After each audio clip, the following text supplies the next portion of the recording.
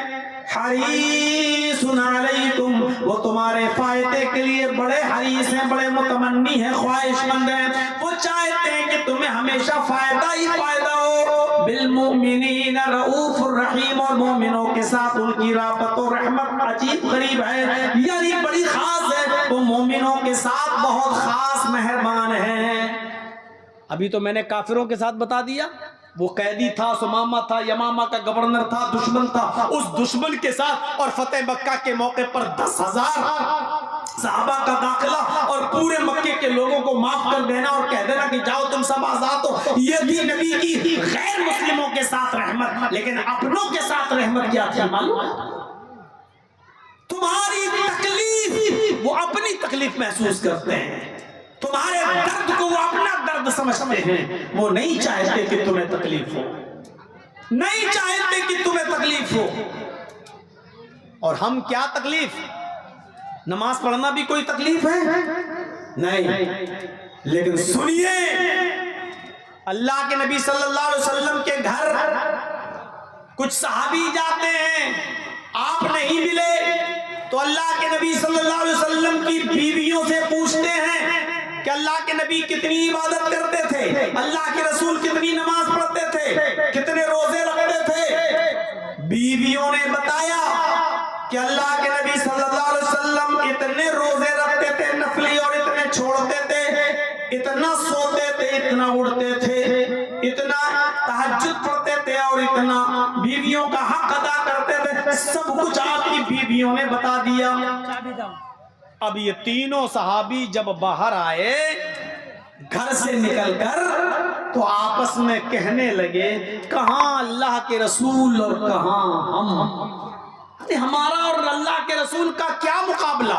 اللہ کے رسول تو بخشے بخشائے ہیں، اللہ کے نبی تو جنتی ہیں، وہ تو نماز نہ بھی پڑھے تو جنتی ہیں، وہ تو عمل نہ کرے تب بھی اللہ ان کو جنت دے کر رہے گا، ہمیں تو اور زیادہ عبادت کرنی چاہیے، یعنی نبی سے زیادہ نماز نمازیں پڑھنا چاہیے، نبی سے زیادہ روزے رکھنا چاہیے، انہوں نے اللہ کے نبی صلی اللہ علیہ وسلم سے بھی زیادہ عبادت میں آگے بڑھنے کی کوشش کی۔ تو اس میں ایک صحابی کہتے ہیں ٹھیک ہے آج کے بعد میں کبھی بھی دن میں روزہ نہیں چھوڑوں گا، ہمیشہ روزہ رکھوں گا۔ سنیے، تین صحابی تین باتیں۔ ایک صحابی نے کہا میں ہمیشہ روزہ رکھوں گا، کبھی نہیں چھوڑوں گا، آج کے بعد کبھی روزہ چھوڑوں گا ہی نہیں، روزے ہی رکھتا رہوں گا، دن میں روزے رکھوں گا۔ دوسرے صحابی نے کہا اچھا تم دن بھر روزہ رکھو گے، کبھی نہیں چھوڑو گے؟ کہا نہیں۔ تو دوسرے نے کہا آج سے میں رات بھر نماز پڑھوں گا اور کبھی نہیں سوؤں گا۔ ایک نے کہا میں دن بھر روزہ رکھوں گا، کبھی نہیں چھوڑوں گا۔ دوسرے نے کہا میں رات بھر نماز پڑھوں گا اور کبھی نہیں سوؤں گا۔ تیسرے نے کیا کہا؟ تیسرے نے کہا میں دن میں روزہ بھی رکھوں گا اور رات میں نماز بھی پڑھوں گا، میں اپنے بیوی کے قریب نہیں جاؤں گا، بیوی سے ملوں گا بھی نہیں۔ لو، بیوی کا بھی حق ادا نہیں کروں گا، بیوی کے قریب ہی نہیں جاؤں گا۔ تین صحابی تین قسم کی باتیں۔ ایک نے کہا میں دن بھر روزہ رکھوں گا، دوسرے نے کہا میں رات بھر نماز پڑھوں گا، تیسرے نے کہا میں دن میں روزہ بھی رکھوں گا، رات میں نماز بھی پڑھوں گا اور بیوی کے قریب بھی نہیں جاؤں گا۔ اللہ کے رسول صلی اللہ علیہ وسلم کو جب اس بات کا علم ہوا تو آپ ان تینوں لوگوں کے پاس آئے۔ آپ نے کہا تم الذی قلتم کذا و کذا، کیا تم ہی وہ لوگ ہو جو ایسا ایسا کہہ رہے تھے؟ کیا تم ہی لوگوں نے ایسی ایسی باتیں کہی؟ میں دن بھر روزہ رکھوں گا، میں رات بھر نماز پڑھوں گا، میں دن میں روزہ رکھوں گا، رات میں نماز پڑھوں گا اور بیوی کے قریب نہیں جاؤں گا۔ تینوں نے کہا ہاں اللہ کے رسول آپ تو جنتی ہیں، ہمیں تو اور زیادہ عبادت کرنا ہے۔ اللہ کے نبی نے فرمایا تم زیادہ اللہ سے ڈرتے ہو یا میں؟ کہا آپ۔ اللہ کا خوف تمہیں زیادہ ہے یا مجھے؟ کہ نہیں اللہ کے رسول آپ کو زیادہ ہے، آپ اللہ سے، ہم میں سب سے زیادہ اللہ سے ڈرنے والے آپ ہیں۔ کہا جب میں تم میں سب سے زیادہ اللہ سے ڈرنے والا ہوں تو اتنا تو میں بھی نہیں کرتا ہوں جتنا تم کر رہے ہو، ظلم کر رہے ہو اپنے آپ پر۔ دن بھر روزہ رکھتے رہو گے تو یہ باڈی سو کا ڈھانچہ بن جائے گی، یہ تمہارے جسم پر ظلم ہوگا۔ رات بھر نماز پڑھتے رہو گے اور آنکھیں چندیا جائیں گی، کبھی سوگے نہیں، رات بھر نماز پڑھتے رہو گے تو آنکھوں کا حق مارتے رہو گے، اور بیوی کے قریب نہیں جاؤ گے تو بیوی کا حق بھی مارا جائے گا۔ سنو، روزہ رکھنا بھی ضروری ہے اور چھوڑنا بھی ضروری۔ فرض روزے کی بات نہیں کر رہا ہوں میں یہاں، نفلی روزے کی بات کر رہا ہوں، نفلی۔ آپ نے فرمایا تم مہینے میں 3 روزے رکھ لیا کرو، اللہ کے یہاں ایک روزے کا ثواب 10 روزوں کے برابر۔ اگر ایک مہینے میں تم 3 روزے رکھ لو گے تو گویا کہ پورا مہینہ روزہ رکھ لیا۔ لہذا نفلی روزے رکھو بھی اور چھوڑا بھی کرو، یہی میرا طریقہ ہے۔ رات میں شروع میں سو جاتا ہوں عشاء کی نماز کے بعد، اور آدھی رات کے بعد آخری پہر میں اٹھتا ہوں، میں تہجد بھی پڑھتا ہوں اور اپنی بیویوں کے پاس بھی جاتا ہوں، ان کا بھی حق ادا کرتا ہوں۔ اس کے بعد آپ نے فرمایا یہی میرا راستہ ہے، یہی میرا طریقہ ہے، یہی میری سنت ہے۔ اگر تم نے میرے اس راستے سے، میری سنت سے روگردانی کی، منہ موڑا، فَلَيْسَ مِنِّي، تو مجھ میں سے نہیں۔ رات بھر نماز پڑھنے کے بعد بھی مجھ میں سے نہیں، یعنی مسلمان نہیں۔ غور کر رہے ہیں؟ رات بھر نماز پڑھنے کے باوجود، دن بھر روزہ رکھنے کے باوجود بھی اللہ کے رسول نے کہا کہ تم مجھ میں سے نہیں۔ آج ہماری راتیں کہاں جاتی ہیں؟ کیرم بورڈ کھیلنے میں۔ آج ہماری راتیں وہاں برباد ہوتی ہیں، ٹورنامنٹ، پورا میچ پوری رات نظر کر دینے میں، پوری رات۔ ارے اللہ کے بندو، اللہ کے نبی تو رات بھر نماز پڑھنے کی اجازت نہیں دے رہے ہیں، پوری رات نماز پڑھنے کی اجازت نہیں دے رہے ہیں۔ آپ پوری رات ٹورنامنٹ کھیلیں گے، آپ پوری رات میچ کھیلیں گے؟ جب پوری رات نماز پڑھنا جائز نہیں ہے تو آپ کو کس نے اجازت دے دی کہ پوری رات کیرم بورڈ کھیلیں اور پوری رات کرکٹ کھیلنے میں گزار دیں؟ کہاں ہے؟ اللہ کے نبی نماز پڑھنے والے صحابی سے کہہ رہے ہیں وہ مجھ میں سے نہیں۔ رات بھر نماز پڑھنے پڑھنے کے باوجود کہہ رہے ہیں مجھ میں سے نہیں. ہاں جن راتوں کو جاگنے کا حکم ہے جاگیے. رمضان میں شب قدر آتی ہے, 5 راتیں آتی ہیں, 21, 23, 25, 27, 29. آپ شب قدر ہے اس میں اگر آپ کو اللہ کی عبادت کرتے رہیے, اور جو اللہ کی عبادت کرتا ہوا اللہ کو مل گیا, ان 5 راتوں میں کوئی ایک رات ہے اور اس رات کو اگر آپ اللہ کی عبادت کرتے ہوئے پائے گئے تو وہ ایک رات کی عبادت کا ثواب 1000 مہینوں کی عبادت سے زیادہ بڑھ کر ہے. لیلۃ القدر خیر من الف شہر. تو جو جزاکم اللہ, تو جو ہے وہ آپ اپنائیے میرے پیارے ساتھیوں. اور جو راتیں نہیں جاگنا ہے اس کو کرکٹ میں اور ٹورنامنٹوں میں کھیل کے اپنے اوپر مصیبتیں مول مت لیجئے, اپنے آپ کو ہلاک اور برباد مت کیجئے, اپنی راتیں خراب مت کیجئے. اللہ کے نبی نے فرمایا تمہارے اوپر تمہاری آنکھ کا بھی حق ہے, تمہارے اوپر تمہارے جسم کا بھی حق ہے, تمہارے اوپر تمہاری بیوی کا بھی حق ہے. بیویوں کو شکایتیں ملتی رہتی ہیں کہ تم رات کے 12 بجے آ رہے ہو, 1 بجے آ رہے ہو, کہاں ہو؟ کیوں؟ آپ کی بیوی ہے, آپ سے اتنا بھی نہیں پوچھے گی؟ یہ حق نہیں ہے اس کا کیا؟ اب آپ اس کو یہ کہہ کر چھٹکارا نہیں پا سکتے ہو کہ تم میری ذمہ دار نہیں ہو, میری مالکن نہیں ہو, تم مجھ سے یہ سوال نہیں کر سکتی ہو. اگر آپ اپنی بیوی کے ایک منٹ کا حساب لے سکتے ہو تو بیوی بھی آپ سے پوچھ سکتی ہے کہ آپ کی ڈیوٹی تو 5 بجے تک ہے, آپ 5 بجے سے لے کے رات کے 12 بجے تک کہاں رہتے ہیں؟ آپ سے پوچھنے کا حق ہے اس کو, اور آپ اس سے یہ حق چھین نہیں سکتے. خود اللہ کے نبی نے کہا تمہارے اوپر تمہاری بیوی کا بھی حق ہے. بچوں کو بھی ٹائم دیجئے, بیوی کو بھی ٹائم دیجئے, ورنہ حقوق العباد کے خائن کہلائیں گے, حقوق العباد میں خیانت کرنے والے کہلائیں گے. یہ نبی کی رحمت نہیں تو اور کیا کہ آپ رات بھر نماز پڑھنے سے منع کر رہے ہیں. اور غور کرو, رمضان کا مہینہ 3 رات آپ نے تراویح کی نماز جماعت کے ساتھ پڑھائی, 3 رات, ایک دن چھوڑ کر. اور جب 4تھی رات آئی تو آپ گھر سے ہی نہیں نکلے. صحابہ مسجد میں جمع ہیں, مسجد بھر چکی, اور آپ اپنے حجرے سے نہیں نکل رہے ہیں. صحابہ کھانس رہے ہیں, اللہ کے نبی کو بتا رہے ہیں کہ ہم لوگ مسجد میں آ چکے ہیں, آئیے. 3 راتیں آپ نے نماز پڑھائی, آج بھی نماز پڑھائیے. لیکن اللہ کے رسول نہیں نکلتے, اشارہ کر دیتے ہیں آپ لوگ اپنی اپنی نمازیں خود پڑھ لیجئے, یا کسی کو امام بنا کر آپ نماز پڑھ لیجئے. جس کو جہاں موقع ملے نماز پڑھ لو, میں نماز نہیں پڑھاؤں گا. 4تھی رات اللہ کے نبی نے نماز نہیں پڑھائی. چند صحابہ کسی ایک کو امام بنا لی, ان کے پیچھے پڑھ لی. چند اور نے کسی اور کو امام بنایا, ان کے پیچھے پڑھ لی.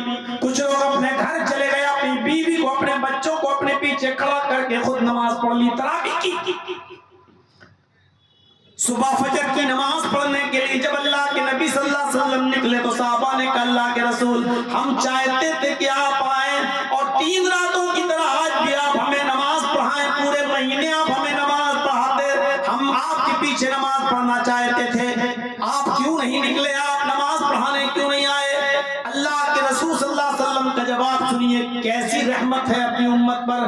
آپ نے فرمایا کہ تمہارا شوق میں نے دیکھا اور میرا دل چاہا کہ میں آؤں نماز پڑھانے کے لیے.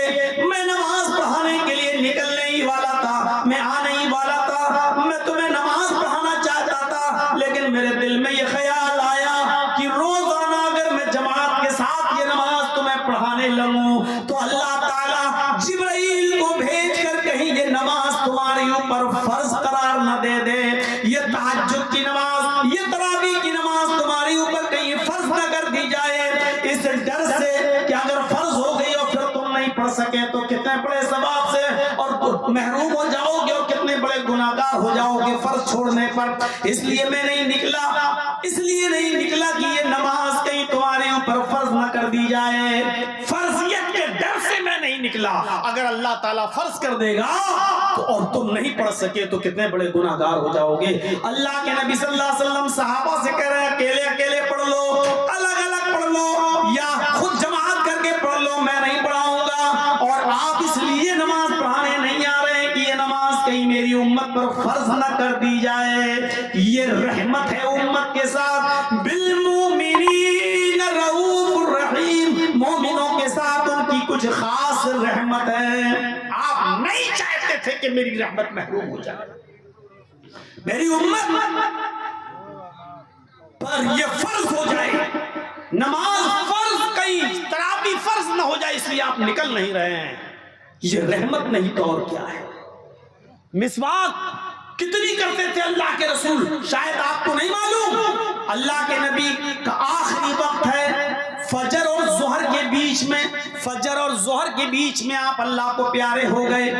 فجر اور ظہر کے بیچ میں آپ اپنی بیوی اماں عائشہ کی گود میں سر رکھ کر لیٹے ہوئے تھے, اور حضرت عائشہ کے بھائی جب مسواک کرتے ہوئے اندر چلے آئے تو اللہ کے نبی نے اشارے سے اپنی بیوی سے کہا, عائشہ سے, یعنی یہ مسواک ان سے لے کر مجھے دے دو.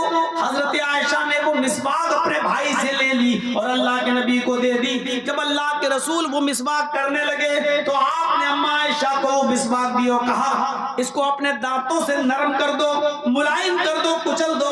اب میرے دانتوں میں اتنی طاقت نہیں کہ اتنی سخت مسواک میں کر سکوں. عائشہ اس کو اپنے دانتوں سے نرم کر دو. حضرت عائشہ نے اس کو اپنی داڑھ میں دانت میں لیا اور اس کو کچل دیا, نرم کر دیا, اور وہی جھوٹی مسواک اپنے شوہر کو, اپنے نبی کو دے دی. اللہ کے رسول نے امی عائشہ کی جھوٹی مسواک خود کرنا شروع کر دی. آپ نے وہ مسواک کی اور مسواک کرتے کرتے وہ مسواک آپ کے ہاتھ سے گر گئی. آپ کا ہاتھ پانی کے پیالے میں جاتا ہے اور پانی سے پیالے سے بھرا ہوا وہ ہاتھ اپنے بدن پر ملتے ہیں اور کہتے ہیں, لا الہ الا اللہ ان للموت سکرات, لا الہ الا اللہ ان للموت سکرات, لا الہ الا اللہ ان للموت سکرات. بے شک موت کے لیے بڑی سختیاں ہیں, بے شک موت کے لیے بڑی بے چینیاں ہیں, بے شک موت کے لیے بڑی پریشانیاں ہیں. اللہ کے رسول کو انتقال کے وقت اتنی پریشانی اور اتنی بے چینی ہو رہی تھی کہ اسی بے چینی کو دیکھتے ہوئے آپ کہتے ہیں, ان للموت سکرات, موت کے لیے بڑی بے چینیاں ہیں. پھر آپ نے حضرت عائشہ سے کہا, عائشہ مجھے لگتا ہے خیبر میں جس یہودیوں نے سالن میں زہر ملا کر مجھے کھلایا تھا, اس زہر کا اثر اب میری رگیں کاٹے ڈال رہا ہے, اب میری رگیں کاٹے ڈال رہا ہے, اب میں نہیں بچوں گا. عائشہ اس کے بعد آپ کی آواز بند ہو جاتی ہے اور ہل رہے ہیں. حضرت عائشہ نے کان لگائے تو آپ کہہ رہے تھے, اقیم الصلاۃ, اقیم الصلاۃ ما ملکت ایمانکم, لوگوں نماز پڑھتے رہنا, نماز پڑھتے رہنا, اور اپنے ماتحتوں کا خیال رکھنا, اپنے غلاموں پر ظلم مت کرنا. میرے بھائیوں, کہنے کا مقصد یہ ہے, آخری وقت میں بھی آپ نے مسواک کی ہے, آخری دن تک آپ نے مسواک کی ہے. مسواک کرتے کرتے خود ہاتھ سے گر گئی اور داڑھی پر آ گئی, اس وقت بھی آپ نے مسواک کی ہے. یہ مسواک جو اتنی پیاری تھی اللہ کے نبی کو, اتنی محبوب تھی اللہ کے نبی کو, لیکن آپ نے اپنی امت پر مسواک فرض نہیں کی. لولا ان اشق علی امتی لامرتهم بالسواک عند كل صلاۃ, اگر میری امت پر ہر نماز سے پہلے مسواک کرنا مشکل نہ ہوتا, دشوار نہ ہوتا, تو میں ان پر فرض کر دیتا, ان کو حکم دیتا کہ وہ ہر نماز سے پہلے مسواک کریں. لیکن میری امت پر ہر نماز سے پہلے مسواک کرنا مشکل ہے. اس مشکل سے بچنے کے لیے آپ نے فرض قرار نہیں دیا, اس لیے آپ نے اس کو فرض نہیں, صرف سنت رہنے دی لیکن فرض نہیں قرار دیا. اتنی امپورٹنٹ چیز مسواک, جس کو آخری وقت میں بھی کیا لیکن اس کو آپ نے فرض قرار نہیں دیا. یہ تھی محبت نبی کی. اندازہ لگا سکتے ہیں, غور کیجئے, ایک دعا اللہ نے ہر نبی کو دی, ہر نبی کو, آدم سے لے کر محمد صلی اللہ علیہ وسلم تک جتنے بھی نبی آئے, 1 لاکھ 1.25 لاکھ جتنے بھی نبی اس دنیا میں آئے, اللہ نے سب کو کہا, ایک دعا میں تمہیں دے رہا ہوں, تمہاری ضرور قبول کروں گا. ہر دعا قبول کروں نہ کروں یہ الگ بات ہے، لیکن ایک دعا ضرور قبول کروں گا۔ اللہ نے سارے نبیوں کو جتنوں کو یہاں دنیا میں بھیجا ان سے کہا کہ تمہاری ایک دعا ضرور قبول کروں گا۔ اللہ کے نبی فرماتے ہیں سارے نبیوں نے جلد بازی کر لی، اللہ نے ان سے ایک دعا کا اختیار دیا، انہوں نے اپنی اپنی دعا اسی دنیا میں مانگ لی اور اللہ نے ان کو ان کی دعا کے مطابق دنیا میں دے دیا۔ جب اللہ کے رسول اس دنیا میں آئے تو اللہ تعالیٰ نے نبی سے بھی کہا اے محمد صلی اللہ علیہ وسلم ایک دعا ہم آپ کی بھی ضرور قبول کریں گے، بتاؤ کیا مانگتے ہو، کیا چاہیے تمہیں؟ حضرت عائشہ کہتی ہے اللہ کے رسول گھر میں فاقہ ہے، 2 مہینے چولہا نہیں جلتا، اللہ سے دعا کیجئے کہ اللہ تعالی ہمارے گھر میں فاقہ ختم ہو جائے، ہمیں کبھی بھوکا نہ سونا پڑے، ہمارے گھر میں رزق کے دروازے کھل جائیں۔ حضرت عائشہ سے اللہ کے نبی کہتے ہیں عائشہ میں جانتا تھا کہ تم یہی کہو گی کہ یہی دعا مانگ لو تاکہ فاقہ ختم ہو جائے، تاکہ بھوکمری ختم ہو جائے، دروازے نہیں کھلوانا ہے۔ میں چاہتا ہوں کہ جب تک زندہ رہوں فقیر بن کر رہوں، جب مجھے موت آئے تو حالت فقیری میں آئے، اور قیامت کے دن جب میں اٹھوں تو فقیروں میں اور محتاجوں میں میرا حشر ہو، مجھے اٹھایا جائے۔ حضرت عائشہ نے کہا اللہ کے نبی کچھ تو مانگیں گے، اللہ نے آپ کو اختیار دیا ہے دعا مانگیے تو آپ کچھ تو مانگیں گے۔ آپ نے فرمایا عائشہ اللہ نے مجھے اختیار دیا ہے دعا مانگنے کا، فَاتَّبَعْتُ دَعْوَتِي میں نے اپنی دعا کو چھپا لیا، میں اس دنیا میں وہ دعا مانگوں گا ہی نہیں۔ رسول اللہ کی رحمت دیکھیے، اللہ کے نبی کہتے ہیں میں اس دعا کو دنیا میں مانگوں گا ہی نہیں، آخرت میں مانگوں گا۔ جب اللہ تعالی مجھے قیامت کے دن اٹھائے گا تو میں اللہ سے کہوں گا اللہ ایک دعا ہر نبی نے دنیا میں تو نے اختیار دیا، اس نے دنیا میں مانگ لی، تو نے مجھے بھی ایک دعا کا اختیار دیا تھا لیکن میں نے وہ دعا نہیں مانگی، اے اللہ میری دعا باقی ہے، آج اس دعا کو میں مانگوں گا۔ اور عرش والا کہے گا اے محمد صلی اللہ علیہ وسلم ہاں میں جانتا ہوں کہ تم نے اپنی دعا دنیا میں نہیں مانگی، آج مانگو، کیا مانگتے ہو؟ ہم آج بھی تمہاری دعا سننے کے لیے تیار ہیں، بتاؤ کیا ہے، مانگو ہم تمہیں دیں گے۔ کہا عائشہ اس وقت میں مانگوں گا۔ حضرت عائشہ نے کہا کیا مانگیں گے آپ اس موقع پر؟ فرمایا شفاعت لامتی میں قیامت کے دن اپنی امت کی شفاعت مانگوں گا، اے اللہ میرے گناہگار امتیوں کو بخش دے اور ان کو جنت میں ڈال دے۔ میں جہنم کے کنارے کھائے اپنے امتیوں کو جہنم کے دروازے سے لے کر میں جنت میں لے جاؤں گا، اللہ اس وقت میری دعا سنے گا اور اللہ مجھے اجازت دے گا اور اس وقت میں یہ دعا مانگوں گا۔ حضرت عائشہ کہتی ہیں نبی کی دعا چھپا لینا، نبی کا اس دنیا میں دعا نہ مانگنا، اپنی دعا کو قیامت کے دن کے لیے چھپا لینا، یہ امت کے لیے رحمت ہے۔ میرے بھائیوں یہ مومنوں کے ساتھ خاص تھے، محمد رسول اللہ صلی اللہ علیہ وسلم کی رحمت، یہ اسلام یہ ہے مومنوں کے ساتھ۔ ایک شخص رمضان کے مہینے میں اللہ آتا ہے اور کہتا اللہ کے رسول غضب ہو گیا، ہلاک تو یا رسول اللہ، اے اللہ کے رسول میں تو ہلاک ہو گیا۔ آپ نے کہا کیا ہوا؟ کہا اللہ کے رسول روزے کی حالت میں تھا اور اپنی بیوی سے میں نے ہم بستری کر لی۔ ذرا غور سے سنیے میرے بھائیوں، اللہ کے رسول نے کہا یہ تو بہت بڑا جرم ہو گیا ہے، یہ تو بہت بڑا ظلم کیا تم نے۔ کہا اللہ کے رسول میں نہیں چاہتا تھا لیکن اب ہو گیا تو کیا کیا جائے؟ آپ نے کہا پھر کفارہ ادا کرو۔ کہا کیا؟ کہا رمضان کے جب روزے ختم ہو جائیں تو اس کے بعد جس روزے کی حالت میں تم نے اپنی بیوی سے ہم بستری کی تھی وہ روزہ تمہارا خراب ہو گیا ہے، اس روزے کو تو پورا کرنا ہی ہے، اس روزے کو بعد میں رکھنا ہے، اس کے علاوہ 3 سزاؤں میں سے کوئی ایک سزا بھی تمہیں ملے گی پنشمنٹ اور ترتیب سے۔ پہلی سزا یہ ہے کہ تم ایک غلام آزاد کرو۔ کہنے لگا اللہ کے رسول پوری زندگی تو مجھے کسی کی غلامی کرتے ہوئے ہو گئی، میں کہاں سے غلام آزاد کروں، نہیں ہے میرے پاس اتنی دولت۔ آپ نے کہا دوسرا آپشن بھی ہے۔ کہا کیا؟ کہا پھر 60 روزے رکھو۔ وہ روزہ تو رکھنا ہی ہے جو خراب ہوا، اس کے علاوہ 60 روزے رکھنا ہے تمہیں، اور وہ بھی کنٹینیو، ریگولر، مسلسل، پے در پے، لگاتار 60 روزے رکھنا ہے۔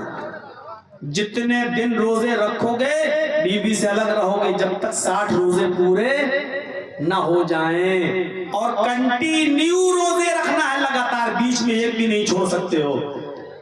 اگر 50 روزے رکھ لیے اور ایک دن آرام کرنے کے لیے، سستانے کے لیے چھوڑ، چلو 1-2 دن آرام کر لیتے ہیں، 50 رکھ کے تک گئے ہیں، اور جہاں آپ نے ایک روزہ چھوڑا 50 بیکار، اب پھر سے 1 سے 60 رکھو۔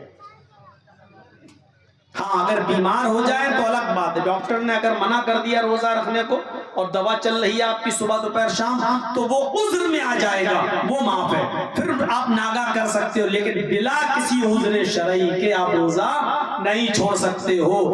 عذر ہے تو الگ بات ہے، عذر نہیں ہے تو کنٹینیو لگاتار رکھنا ہے۔ اس نے کہا اللہ کے رسول کتنے روزے رکھنا ہے؟ کہا 60، وہ بھی کنٹینیو، کہاں لگاتار؟ ہاں نہیں رکھ پاؤں گا، اتنی بھی طاقت نہیں، میں پتلا دبلا آدمی ہوں، میں نہیں رکھ پاؤں گا۔ اللہ کے رسول دیکھا نہیں، ایک روزہ میں تو صبر نہیں کر پایا، بیوی سے مل بیٹھا جا کر، اب 60 روزے، اور نہیں یہ بھی طاقت نہیں ہے میرے اندر۔ تو آپ نے کہا پھر ایک اور آپشن ہے، بس لاسٹ کا کیا؟ کہا 60 مسکینوں کو کھانا کھلاؤ، 60 مسکینوں کو بلاؤ اپنے گھر پہ، اور ایک ٹائم کھانا کھلانا ہے ان کو پیٹ بھر کر۔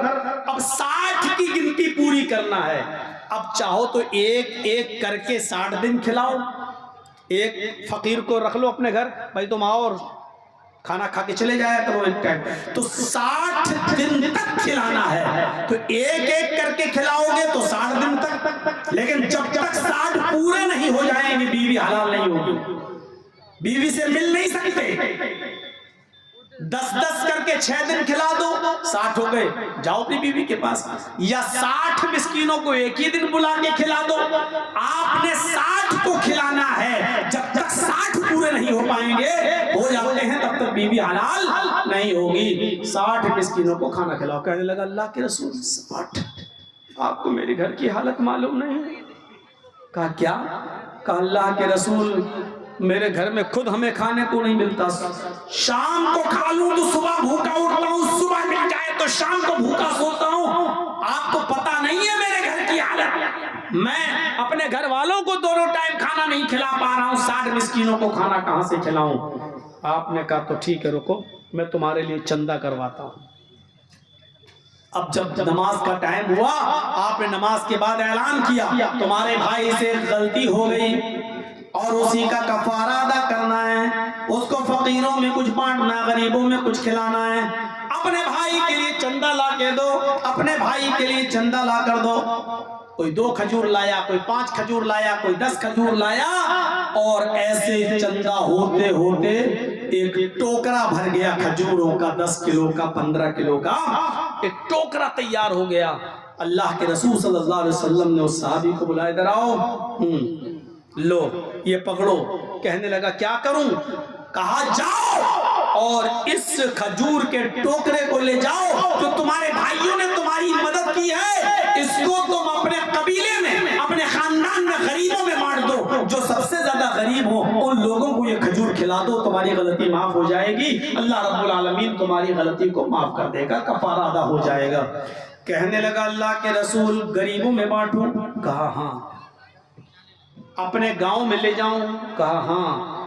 کہا اللہ کے رسول میں اللہ کی قسم کھا کر کہتا ہوں کہ میرے پورے گاؤں میں، میرے پورے قبیلے میں مجھ سے زیادہ غریب کوئی گھر ہی نہیں ہے، پورے قبیلے میں اور پورے خاندان میں مجھ سے زیادہ غریب کوئی خاندان ہی نہیں ہے، کوئی گھر ہی نہیں ہے۔ اللہ کے رسول کے چہرے پہ مسکراہٹ آ گئی، ہنس دیے، اور آپ نے فرمایا سب سے غریب گھر تمہارا ہے؟ کہاں؟ کہ جاؤ پھر تم ہی کھا لو اور اپنے بچوں کو کھلا دو، تمہارا کفارہ بھی ادا ہو جائے گا۔ یہ ہے رحمت، اور یہ منافقوں کی علامت ہے زمین میں فساد پھیلانا، برپا کرنا۔ اذا قیل لهم لا تفسدوا فی الارض قالوا انما نحن مصلحون، جب ان سے کہا جاتا ہے کہ کہ زمین کے اوپر فتنہ نہ پھیلاؤ، زمین کے اوپر فساد برپا مت کرو۔ تو یہ فسادی لوگ، زمین پر خون خرابہ پھیلانے والے لوگ اپنی زبان حال سے کہتے ہیں کہ انما نحن مصلحون، ہم تو اصلاح کرنے والے ہیں۔ ہم زمین میں فساد کہاں پھیلا رہے ہیں؟ ہم تو لوگوں کی بھلائی چاہنے والے لوگ ہیں۔ اللہ، ہوشیار رہنا ایسے لوگوں سے۔ انہم ہم المفسدون، اللہ کہہ رہا ہے یہ کوئی اصلاح کرنے والے نہیں ہیں، یہی ہیں وہ جو زمین کے اوپر فساد برپا کرتے ہیں۔ اسلام کا کوئی تعلق نہیں ہے اور نہ ہی ایسی کسی نفرت کا اور حملے کا اسلام کبھی سمرتھن کرتا ہے۔ خودکشی کو سب سے بڑا ظلم قرار دیا ہے اسلام نے۔ آپ اسلحہ لے کر جائیں، بارود لے کر جائیں، گاڑی میں بھر لیں، آگ لگا دیں، اپنے آپ کو اڑا لیں، اپنے آپ کو موت کے گھاٹ اتار دیں، بھلا بتائیے میرے بھائیوں، یہ اسلام ہو سکتا ہے؟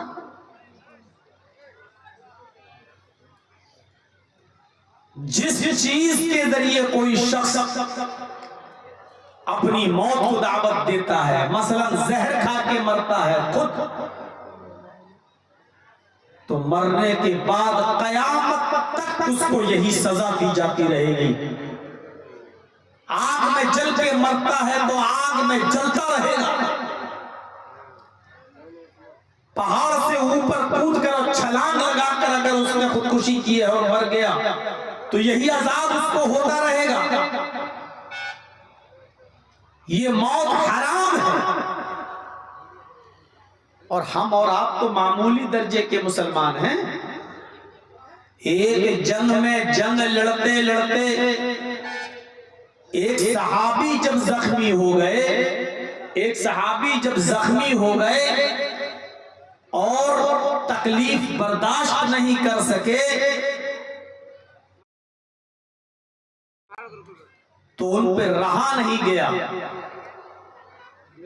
کسی دوسرے صحابی نے کہا اللہ کے رسول دیکھیے اللہ کی راہ میں کتنا لڑا ہے وہ آدمی، اس نے اپنے آپ کو زخمی کر لیا، کتنا لڑا، جسم پر کوئی حصہ ایسا نہیں جہاں تلوار کا وار نہ ہو، وہ تو خوش نصیب ہے، وہ تو جنتی ہے۔ اللہ کے نبی صلی اللہ علیہ وسلم نے اس صحابی کی طرف دیکھا اور جس نے کہا تھا کہ یہ جنتی ہے، اس سے آپ نے کہا نہیں یہ جنتی نہیں ہے، جس کو تم زخمی دیکھ رہے ہو یہ جہنم کے سب سے نچلے طبقے میں جائے گا، یہ جہنمی ہے۔ اس صحابی نے اس کا پیچھا کرنا شروع کر دیا کہ دیکھیں کیسے جہنمی ہے، یہ آدمی تو اللہ کی راہ میں لڑا ہے، جہاد میں شامل ہوا ہے، اور اللہ کے رسول کہہ رہے ہیں یہ جہنمی ہے۔ دیکھیں کیا ہے، یہ کچھ دور جاتا ہے اور اس نے اپنی تلوار کو زمین پر گاڑا، اور میدان جنگ میں جو اس کو تکلیف پہنچی تھی، زخم لگے تھے، اس درد کو وہ برداشت نہیں کر پا رہا تھا، اس لیے اس تلوار کی نوک پر اس نے اپنے سینے کو رکھ دیا، ایسے زمین پہ تلوار گاڑی اور اس کی نوک پر اپنے سینے کو رکھا اور پورا کا پورا بوجھ اس تلوار کے اوپر ڈال دیا، اپنا پورا وزن اس تلوار کی نوک پر رکھ دیا اور تلوار کو اس نے اس پار کر لیا، یہاں سے داخل ہوئی اور یہاں سے نکل گئی۔ وہ آدمی خودکشی کر گیا، مر گیا۔ وہ صحابی اس دنیا سے رخصت ہو گئے۔ یہ صحابی آئے جنہوں نے اس کو خودکشی کرتے ہوئے دیکھا، تلوار اپنے سینے پر لگا کر مرتے ہوئے دیکھا، یہ دوڑتے ہوئے آئے اور اللہ کے نبی صلی اللہ علیہ وسلم سے کہتے ہیں، بخاری کی روایت، آتی یدکا اباعیکا، اے اللہ کے نبی اپنا ہاتھ بڑھائیے۔